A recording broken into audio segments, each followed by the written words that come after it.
How to get cheap shipping on AllChinaBuy.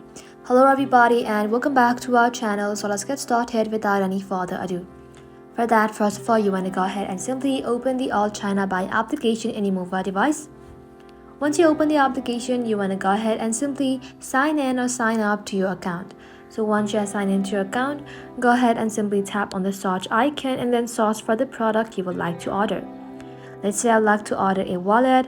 Go ahead and select the one that you prefer and then simply tap on buy now. Select the colors, then tap on buy now again. And just like so, once you're inside the order confirmation section, you want to go ahead and simply toggle on inbound with original packaging. And just like so, inside unpack the original packing for inspection and photo taking, you want to go ahead and select no. So according to Reddit, skipping the original packaging cuts down the size and weights, which lowers your shipping cost.